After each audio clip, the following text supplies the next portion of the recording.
네, 안녕하세요. 처인원의 종묘 대표 박기민입니다. 이제 8월 막바지에 들어섰고 곧 있으면 가을이 다가올 텐데 아직은 낮에 날씨가 굉장히 뜨거워서 여전히 정원 일을 하실 때 좀 조심을 하셔야 될 것 같고, 오늘은 에메랄드 그린으로 대표되는 이 측백나무에 대해서 조금 다뤄보려고 합니다. 그런데 뭐 품종 소개나 측백나무의 장점이 아니라 요 한 5년에서 6년 동안 우리나라의 정원에 에메랄드 그린으로 대표되는 이 서양 측백류 나무들이 굉장히 많이 심어졌습니다. 에메랄드 그린도 그렇고 써니 스마라그, 골든 스마라그, 킹 오브 브라반트, 그린 자이언트 등 굉장히 다양한 종류의 서양 측백 나무들이 여러분의 정원에 심어졌는데, 이런 서양 측백들이 대중화되면서 여러분들의 정원에도 어느 정도 꽤 성장한 측백 나무들이 있는데 이파리가 타기도 하고 이파리가 검게 변하기도 하고 또 심각한 경우에는 나무가 죽기도 하고, 이런 현상들을 요즘 들어서 이제 유난히 많이 겪으시는 것 같습니다. 그래서 늘 저희 구독자분들이나 저희 소비자분들께서 사진을 찍어서 저희한테 보내주시거든요. 이런 경우는 어떤 문제 때문에 이렇게 갈색으로 변하는 거냐, 또는 나무는 어떤 이유로 이렇게 나뭇잎이 검은색으로 변하는 거냐, 이렇게 문의를 주시는 분들이 많아서 오늘은 이 서양 침엽수들이 겪는 다양한 병해충 증상들을 직접 알아보고 그 원인이 뭔지 좀 자세하게 설명드리는 시간을 가져보도록 하겠습니다. 첫 번째로 다룰 증상은 잎의 끝이 갈색으로 변하는 것입니다. 여러분들이 이 서양 측백류 나무를 키우다 보면 상단부나 아니면 나무의 가장 끝에 있는 이파리들이 갈색으로 서서히 변하면서 약간 타들어가는 그런 모습들을 관측을 하실 수 있는데, 이런 경우는 거의 80% 이상 물이 부족해서 일어나는 현상이라고 생각을 하시면 됩니다. 그런데 원래 이 서양 측백류들은 가뭄에 굉장히 강한 편이기 때문에 뿌리가 안착만 잘 되면 아주 심각한 가뭄이 아닌 이상 이런 현상이 잘 일어나진 않는데, 여러분들이 심은 지 얼마 안 됐을 때, 그러니까 예를 들어 올해 봄에 심었는데 올해 여름에 마르는 현상이 나타났다라든지, 올해 가을에 심었는데 내년 봄에 마르는 현상이 나타났다든지, 이런 경우는 굉장히 빈번해서 여러분들이 아무리 이 서양 측백류가 가뭄에 강하고 건조에 강하더라도 심고 나서 1년 동안은 물을 직접 주시는 노력을 해야 이런 현상을 방지할 수 있습니다.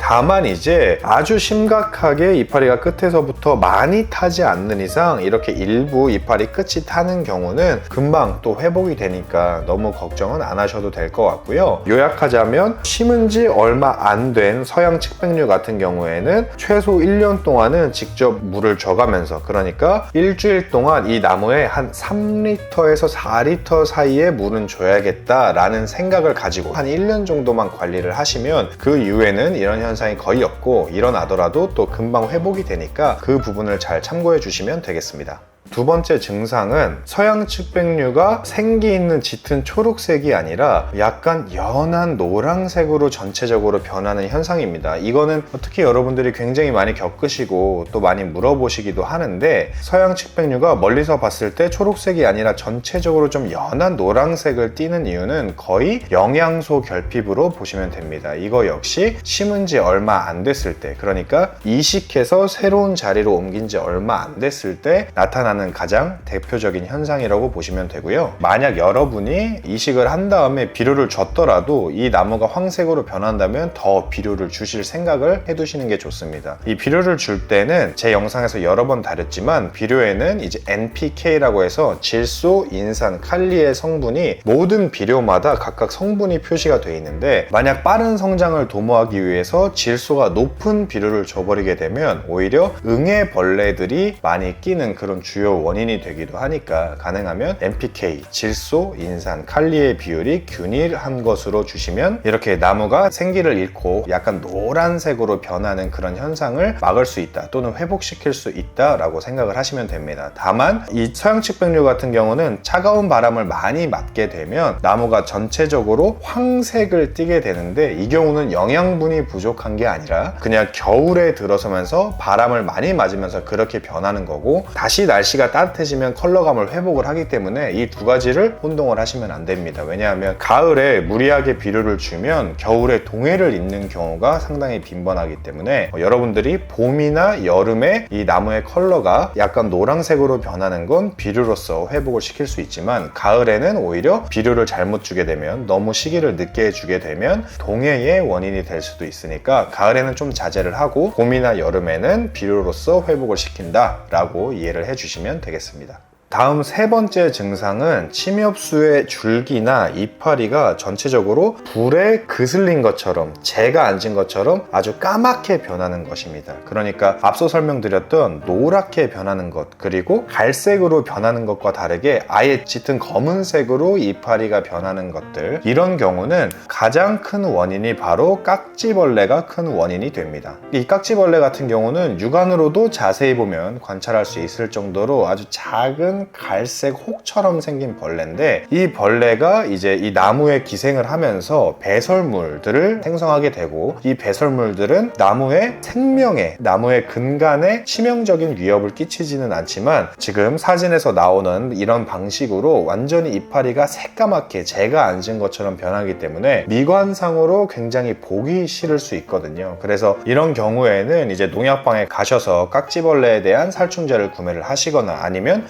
알코올을 뿌려주는 것만으로도 어느 정도 방제 효과를 얻을 수 있다라고 생각을 하시면 되고, 이 깍지벌레 같은 경우는 토양이 지나치게 영양분이 없거나, 아니면 지나치게 배수가 안 되는 땅이거나, 아니면 또 물이 지나치게 부족하다거나, 이런 경우에 생기니까 기본적으로 나무가 지금 좋은 조건에서 키워지지 않고 있구나 라고 보여질 때 보통 깍지벌레가 굉장히 많이 생기기 때문에, 기본적으로 깍지벌레가 생기는 걸 방지하기 위해서는 배수가 좋은 토양, 통풍이 원활한 곳, 그리고 충분한 수분량과 토양의 영양분까지 함께 있어야 이 깍지벌레를 원천적으로 방지할 수 있다, 이렇게 생각을 해주시면 되겠습니다. 네 번째로 다룰 건 뿌리 썩은 병입니다. 이 뿌리 썩은 병은 이 에메랄드 그린 같은 서양 측백류를 키우는 데 있어서 특히 우리나라 정원에서 여러분들이 가장 주의 깊게 살펴봐야 할 그런 병인데요. 보통 이 나무의 이파리가 적갈색으로 변합니다. 적색과 갈색의 그 사이쯤으로 컬러가 변하면서, 그렇게 변하는 범위가 점점 더 퍼져나갑니다. 점점 더 퍼져나가다가 일정 기간이 지나게 되면 뿌리가 전체가 썩어서 나무가 죽어버리는 이런 현상이 발생을 하고, 특히나 이 서양 측백류는 울타리로 쓰시는 분들이 많기 때문에 이 울타리로 썼을 경우에는 굉장히 깔끔하게 초록색 또는 뭐 황금색으로 톤이 유지가 돼야 되는데, 중간에 이렇게 썩어버리는 게 발생함으로써 마치 관리를 전혀 안 하는 정원처럼 보이기도 하고 굉장히 미관상 보기 싫기도 해서, 이 부분에 대해서 특히 여러분들이 예민하게 받아들이시는 게 좋다고 보입니다. 보통 이렇게 뿌리가 썩는 가장 큰 이유는 바로 배수의 불량입니다. 그러니까 통풍도 잘 안 되고 배수도 잘 안 되는 토양 같은 경우에 뿌리가 접하고 있는 이 수분의 산소가 완전히 없어지면서 뿌리가 산소를 공급을 받지 못하면서 서서히 썩어가기 시작하는 게 바로 이 뿌리 썩은 병의 증상인데, 이게 육안으로 볼 때는 물이 없을 때도 이파리가 갈색으로 마르고, 그리고 물이 많을 때도 결국 이파리가 갈색으로 마르는 거니까 초보 정원사분들은 약간 구분하기 어려우실 수도 있거든요. 그래서 여러분들이 만약에 내 침엽수가 적갈색으로 이파리가 변하고 있다, 가장 먼저 체크해야 될 건 햇빛을 많이 접하는 부위에서 끝에서부터 서서히 갈색으로 변하는 경우에는 당연히 수분이 부족해서 마르는 거라고 보면 되고, 햇빛이 많이 닿는 면적이 아닌데도 점점 더 퍼지는 형태로 이파리가 안에서부터 또는 안과 밖이 동시다발적으로 적갈색으로 변하는 경우에는 뿌리 썩은 병일 확률이 높고, 이건 사실은 조금 애매모호한 측면이 있으니까 만일 뿌리가 적갈색으로 변했을 때 토양을 조금 파내 보셔서 물을 잔뜩 머금고 있다 하면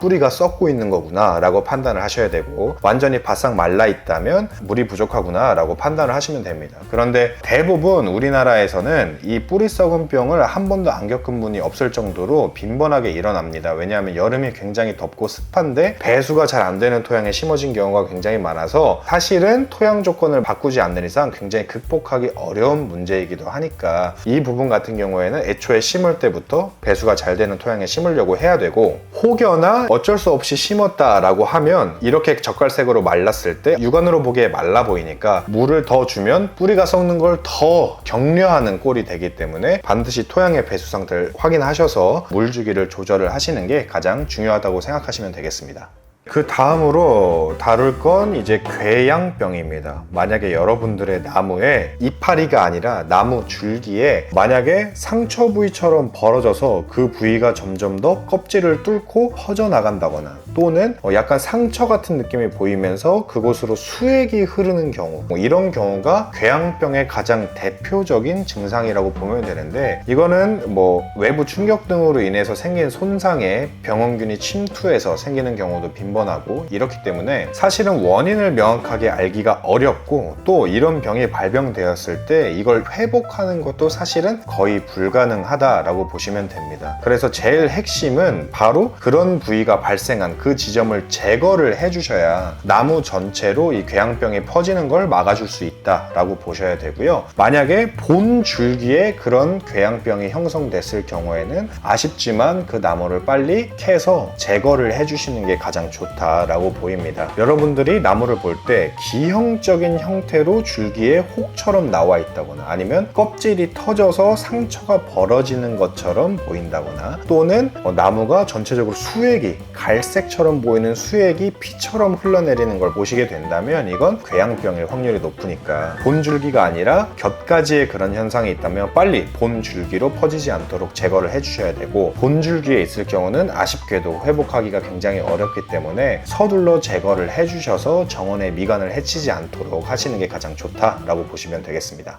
마지막으로 다룰 건 바로 이 응애에 대한 문제입니다. 이 응애에 관한 건 특히 이 침엽수를 키우시는 서양측백류를 키우시는 농장주분들이 가장 예민하게 생각하셔야 될 해충이기도 한데요. 이 응애는 이제 이 나무의 이파리마다 달라붙어서 수액을 빨아먹습니다. 빨아먹으면서 엽록소가 사라지게 되고, 그럼으로써 나무가 전체적으로 굉장히 칙칙해지고 노란색으로 변하는 현상이 일어나게 되죠. 그러다가 이제 서서히 이파리가 갈색으로 변하게 되고, 특히 나무의 하단부에서부터 많이 이런 증상이 시작되는데, 사실은 방제를 안 해주면 우리나라에서는 응애가 낄 확률이 굉장히 높기 때문에 이 응애 방제를 미리미리 해주시는 게 굉장히 중요합니다. 그래서 응애는 사실은 약간은 시원하면서도 건조한 초가을이나 아니면 늦봄에도 굉장히 많이 생기지만, 요즘은 시기를 가리지 않고 사실 생기는 게 응애이기 때문에 가능하면 여러분들이 4월, 5월부터 그리고 여름, 가을까지 주기적으로 이 응애약을 해주는 게 굉장히 중요하고, 사실 응애로 인해서 나무가 아예 죽어버리는 경우는 거의 없습니다. 그리고 굉장히 보기 싫더라도 내년이 되면 또 어느 정도 회복을 하는 모습을 보여주기 때문에 아주 치명적이다 라고는 할 수는 없지만, 농사를 지으시는 분들 같은 경우에는 어쨌든 미관상으로 예뻐야 소비자 구매로 이어지기 때문에 이 응애가 껴버리게 되면 굉장히 나무가 볼품없이 색깔이 변하거든요. 그리고 수영도 볼품없이 변하는 경우도 빈번해서 이런 경우도 조심을 하셔야 되고, 만약에 정원에서 두고 계신 경우에도 울타리나 포인트목으로 썼을 때 이게 다 응애가 껴서 색깔이 약간 노르스름하게 변하게 되면 역시 보기 좋지 않기 때문에, 가능하면 이 서양측백을 키울 때는 기본적으로 응애약을 1년에 3번, 4번 정도는 늘 주기적으로 해줄 생각을 하고 하셔야 미관상으로 늘 깔끔한 형태의 서양측백을 정원에 둘 수 있다라고 생각을 해주시면 되겠습니다. 특히 이제 이 응애 같은 경우는 여러분들이 그냥 두고 방치를 하게 되면